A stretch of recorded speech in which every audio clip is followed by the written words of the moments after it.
이번 파리올림픽에 우리의 여자 양궁 단체전에서 1988년 이후부터 10회 연속 우승이라는 놀라운 기록을 봤는데요. 혹시 다른 연패 기록은 없을까요? 당연히 있습니다. 빠르고 간단하게 알아보죠.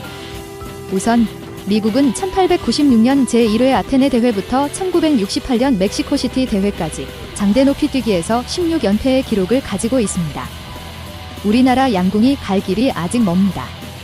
우리도 기록 한번 세워봐야 하지 않을까요? 그 다음으로 예술 재능과 약물이 함께하는 러시아가 피겨스케이팅 페어 부문에서 12연패를 했습니다. 1964년 인스브루크 대회부터 2006년 토리노 대회까지 연패를 기록했네요. 11연패를 기록한 미국 남자 다이빙 3m 스프링보드 부문인데요. 1920년 엔드워프 대회부터 1968년 멕시코시티 대회까지입니다. 현재 공동 10연패 중인 곳은 또 미국이네요. 미국 남자 수영 400m 혼계영인데요. 이번 파리올림픽에서 12연패에 도전한다고 합니다. 여자 양궁 이후에 남자 양궁 단체전에서도 금메달을 획득하는 걸 보며 더욱 확신을 하게 되었습니다.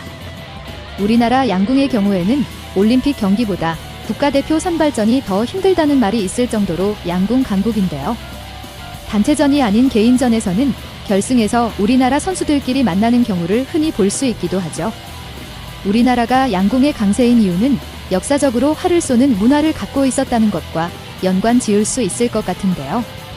총과 대포 같은 현대식 무기가 등장하기 전에 우리의 목숨을 지켜주던 것은 바로 활이었습니다. 그뿐 아니라 임금과 선비들이 정신 수양을 위해 들었던 것도 활이었습니다. 여기에 우리나라 특유의 끈기와 정신력이 합쳐져 양궁 강국이 되지 않았나 싶습니다. 우리나라에서 양궁의 강세를 보이는 것처럼 다른 나라에서도 강세를 보이는 스포츠 종목들이 있는데요. 각 나라의 문화가 숨겨져 있다고 볼 수 있습니다.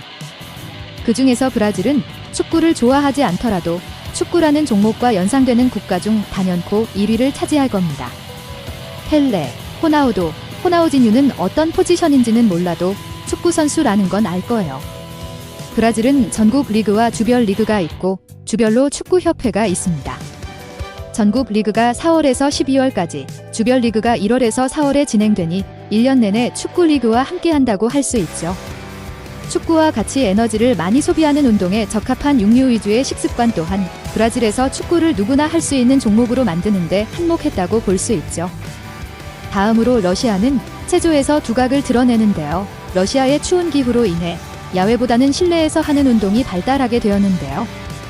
여기에 천년의 역사를 가진 러시아 문학을 필두로 차이코프스키, 라흐마니노프를 앞세운 음악적 예술성도 함께한 까닭입니다. 미술은 20세기 초반에 다양한 형태로 나타나서 샤갈, 칸딘스키 등이 있죠. 이처럼 다양한 예술 분야에 드러난 예술성으로 인해 러시아의 체조는 기술적인 부분만이 아니라 예술적인 부분까지 완성해주는 것으로 보고 있습니다. 중국의 탁구는 우리나라가 매번 우승 자리를 넘볼 때마다 마주하죠. 우리나라에 양궁이 있다면 중국에는 탁구가 있다고 해도 과언이 아닌데요. 올림픽뿐만 아니라 각종 국제 경기에서 메달을 휩쓸고 있습니다. 중국에서 탁구는 자유 진영과 공산 진영의 갈등이 심했던 1970년대 미국과의 수교에 물꼬를 튼 것이 다름 아닌 탁구였기 때문에 운동 경기 이상의 의미를 가진다고 볼 수 있습니다. 1971년 일본 나고야에서 열린 세계 탁구 선수권 대회에 중국 대표단이 참가한 후 미국 선수단 15명을 베이징으로 공식 초청해서 친선 경기를 치렀죠. 그 이후에 닉슨 대통령과 마오쩌둥 주석의 역사적인 회담 계획을 공동 발표하기에 이르렀고 닉슨 대통령의 베이징 방문은 1972년 2월에 실현되었죠.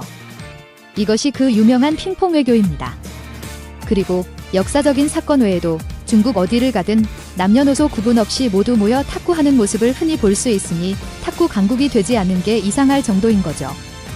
그럼 강세를 보이는 종목과 인기 있는 스포츠는 동일할까요? 그렇지 않습니다. 그럼 한번 인기 스포츠를 보면서 해당 국가를 맞춰볼까요? 이 데이터는 2022년 12월 기준입니다. 아시겠나요? 대한민국입니다. 우리나라에서는 야구가 가장 인기 있는 스포츠로 선정되었는데요. 축구, 농구, 배구가 뒤를 잇고 있어요. 다른 종목들보다 관중 수만으로도 확연히 차이가 나죠. 여기에 다른 나라에서 볼 수 없는 e스포츠가 10위로 선정되면서 e스포츠에 대한 인기를 확인할 수 있었습니다. 다음은 어느 나라일까요? 미국입니다. 스포츠 강국인 미국에서는 미식 축구가 가장 인기 있는 스포츠인데요. NFC 우승팀과 AFC 우승팀이 맞붙는 슈퍼볼에서의 30초 광고비가 700만 달러, 한화로 93억임에도 광고를 못해서 안달인 스포츠죠. 미식 축구가 1위인 것을 보며 미국임을 눈치챘을 겁니다. 게다가 농구, 야구, 아이스하키가 앞순위를 차지한 걸 보면서 미국이라고 확신했을 겁니다. 여기에 갑자기 5위를 기록한 축구는 멕시코, 아르헨티나 등의 나라에서 이민자가 증가해서 나타난 현상이라고 보이네요. 다음은 어느 나라일까요? 눈치가 빠르신 분이라면 순위를 끝까지 보지 않더라도 한 종목에서 벌써 알아냈을 겁니다. 일본입니다. 일본에서는 야구가 가장 인기 있는 스포츠로 선정되었습니다. 다른 국가에서 볼 수 없는 일본 전통 스포츠인 스모가 2위에 오르면서 금방 알 수 있었을 거예요. 우리나라 전통 스포츠인 씨름이 인기 순위에 없는 것과 비교하면 부러운 부분이네요. 다음은 어느 나라일까요? 축구가 1위, 크리켓이 2위를 차지하는 나라는 영국입니다. 우리가 흔하게 생각하는 종목인 야구와 농구, 배구가 인기 없는 나라입니다.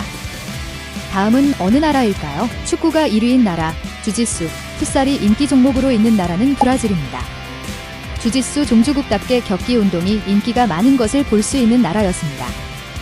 지금까지 살펴본 것처럼 스포츠 강국으로 가는 길에는 각 나라의 고유한 문화가 자리 잡고 있었습니다. 단순히 지리적 이점이나 국민적 관심만 대단하다고 스포츠 강국이 되지는 않습니다. 사회적 기반과 누구나 즐기고 참여할 수 있는 기회가 스포츠 강국으로 가는 길이 아닌가 생각해 봅니다. 지금까지 시청해 주셔서 감사합니다. 다음 시간에도 흥미로운 주제로 찾아오겠습니다.